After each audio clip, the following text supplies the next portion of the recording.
2,000 years after Jesus' resurrection was first reported, the city of Jerusalem is still buzzing with the story. In the residential Jerusalem neighborhood of Talpiot, ancient carvings of Jonah and the whale, the symbol believed to be the earliest iconic identification of the resurrection, were recently revealed on an ossuary, or burial box, found under an apartment block. For a believing Christian, it's very, very, very good news. Why? Because here we have a Christian symbol, an icon, and the first recognized Christian symbol from the catacombs, biblical symbol, is the sign of Jonah. It's the only statement that Jesus actually gives in the Gospels, in his own words. When he's asked for a sign, he says, this is an evil generation, I won't give you any sign except one sign, the sign of Jonah. So we have an attested Christian symbol that's found in Jerusalem, dating back to the time of the people who knew Jesus, 250 years earlier than anything in the catacombs. And next to it we have the earliest and only statement of resurrection faith ever found.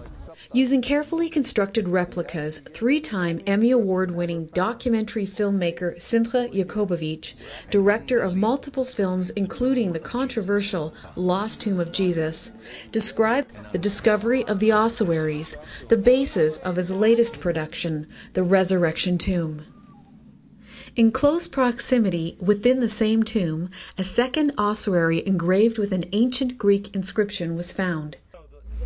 God, Jehovah, lifts up. The tense of this is not clear. It's essentially the verb, I lift up. The Lord God has lifted me up from death. He actually says that in the book of Jonah. So the person is who's making these ossuaries, let's say the family that's making these ossuaries, seems to be deriving from the book of Jonah their vocabulary, their language, and their thought world. Rather than view the new find as an endorsement of the biblical account of the bodily resurrection of Jesus, Yakobovich and Tabor appear to be convinced that its close proximity to the controversial Jesus tombs substantiates an earlier thesis, which stated that the remains of Jesus and his family were buried in individual ossuaries and laid to rest in a tomb situated directly underneath the concrete structure in front of me here in the sleepy Jerusalem neighborhood of Talpiot. A burial box for the bones of Jesus, the one whom scriptures say was resurrected, body, soul, and spirit, would have been unnecessary, and according to Dr. Charles Price, it would contradict New Testament scriptures. If we said that Jesus was buried somewhere in a dusty tomb somewhere outside Jerusalem, we do not have any possibility of a living relationship with him. Paul confirmed the physical resurrection of Jesus. That's what he spoke of in 1 Corinthians chapter 15. And he spoke of it as a historical event, that he was died, he was buried, he was raised to life. He was not saying he physically died, was physically buried, but spiritually was raised to life. No. He speaks of all three in the same context. Although the authenticity of the markings as early Christian and their direct association with Jesus are still very much up for debate, the degree of attention given to this new discovery is a clear indicator that after 2,000 years, Jesus is more popular than ever.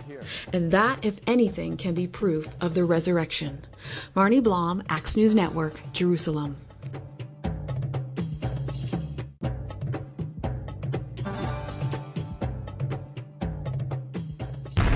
Axe News Network. From Jerusalem to the nations. This morning, Hamas fired a rocket that hit the school. What's really important? It's now 80% of the Council's resolutions are against Israel. Visit Axe News Network. Accessible, informative, inspiring. Future peace negotiations. Jerusalem is so central to the Jewish people. Celebrating life. Preparing for war. Axe News Network. Online with the times.